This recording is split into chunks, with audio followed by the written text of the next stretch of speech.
আমরা মেয়েরা বিশেষ করে বিয়ের পরে নিজেদের ছেলেবেলাকে বা বন্ধু-বান্ধবকে বা মফস্বলের হলে পাড়া প্রতিবেশীদেরকে এত বেশি মিস করে থাকি, কারণ একটাই, আমরা বিয়ের পর অনেক সময় অনেক ভালো থাকি, না হলে একটু রেষারেষির মধ্যে থাকি।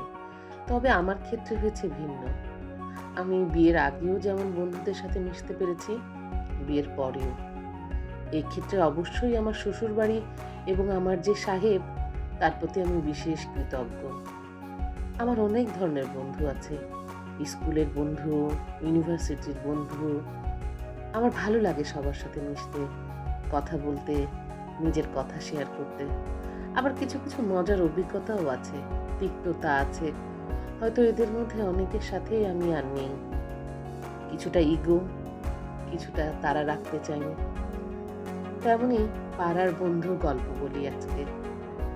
আমরা ৩ বান্ধবী ছিলাম, সাথে এক বন্ধু। আমাদের বন্ধুটিও অনেক ভালো ছিল।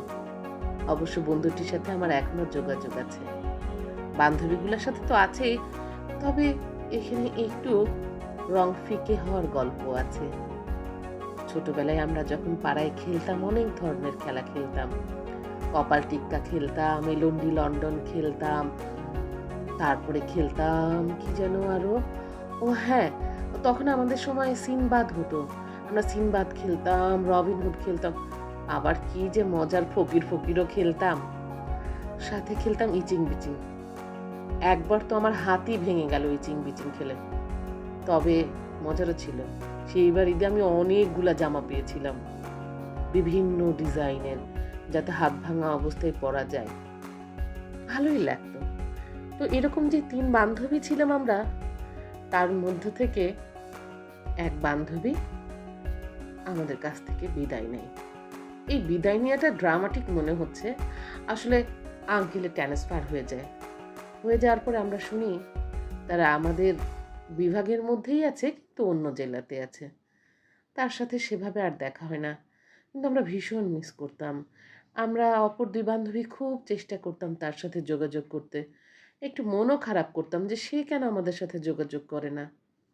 আমাদের শেষবার দেখা হয় তার সাথে যখন আমি মনে হয় ক্লাস 9 এ, সে তখন 10 এ এরকম, বা আমরা দুজনেই 9 এ পড়ি এরকম। যাই হোক, কথা হলো, দেখা হলো খুবই অল্প সময়ের জন্য। তারপরে অনেক বছর কেটে গেল। আমরা সবাই বড় হলাম, স্কুল পেরিয়ে কলেজ, কলেজ পেরিয়ে ইউনিভার্সিটি, তারপরে বিবাহ। এখন পেশা জীবনে এসে তার একটু সন্ধান পেলাম। সে বিদেশে থাকে। আমি চেষ্টা করলাম আমাদের সেই পুরনো পাড়ার বন্ধু মহলকে তৈরি করতে। আমি ফোন দিলাম। জানলাম সে বিদেশে থাকে, দেশে এসেছে। শুনে তো খুব খুশি হলাম। মনে হলো ভাগ্যটা অনেক ভালো। অনেক দিন পরে আমাদের দেখা হবে। আমি তো আর ২ জনকে রেডি করলাম। একজন যদিও আমাদের থেকে দূরে থাকে, তাকে বললাম দরকার হলে ১ দিনের জন্যে আসবি। তারপরেও আমরা সবাই মিলে দেখা করব। তারপরে যথারীতি আমার সেই বান্ধবীরও বিয়ে হয়ে গেছে, বিদেশ থেকে এসেছে। সেও মার বাড়ি থেকে শ্বশুর বাড়িতে গেছে। ভাবলাম আমাদের কথা শুনে বা আমরা ফোন দিয়েছি শুনে বা তার সাথে দেখা করতে চাই শুনে সে হয়তো শ্বশুরবাড়ি থেকে আসার পর আমাদের সাথে যোগাযোগ করবে। আমরা কিন্তু সবাই মোটামুটি রেডি। তার মধ্যে আমার অপর যে বান্ধবী ছিল, সে কিন্তু আমাকে বলেছিল, আমরা যে এত আগ্রহ করছি, সে যদি আমাদের দেখে আগ্রহ প্রকাশ না করে। সে কিন্তু মন্দ কথা বলেছিল না। আমি খুব আবেগী। আমি ভেবেছিলাম থাক না, অনেকদিন পর দেখা হচ্ছে, না হয় তার বাসায় যাব না, আশেপাশে কোথাও মিট করব। যাই হোক, শুনলাম সে ডিসেম্বরে চলে যাবে। ডিসেম্বরের ১৬ তারিখে তার জন্মদিনও ছিল। ভাবলাম যদি দেখা হয়ে যেত তাহলে ভালো হতো। তারপরে যাই হোক, শুনেছি সে ঢাকায় এসেছে, চলেও গেছে, কিন্তু আমাদের আর দেখা হয়নি। আসলে এই বন্ধুত্বটা আজীবন থেকে যায়, কিন্তু মানুষ আসলে পরিবর্তন হয় তো, তাই সবার সাথে সবার বন্ধুত্বটা দীর্ঘস্থায়ী হয় না। মন খারাপ হয়নি, হালকা কষ্ট পেয়েছিলাম। আমি সবাইকে নিয়ে যে চিন্তা করছি, সবাই যে আমাকে নিয়ে সেই চিন্তাই করবে, এরকম তো না। তাই ভালো বন্ধু অল্প থাকাই ভালো। থাক না কিছু বন্ধু দূরে, মনের ভিতরে।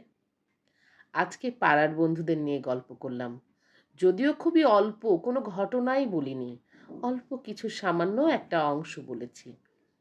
এরপরে আমার স্কুল ফ্রেন্ড, তাদের নিয়ে বলবো।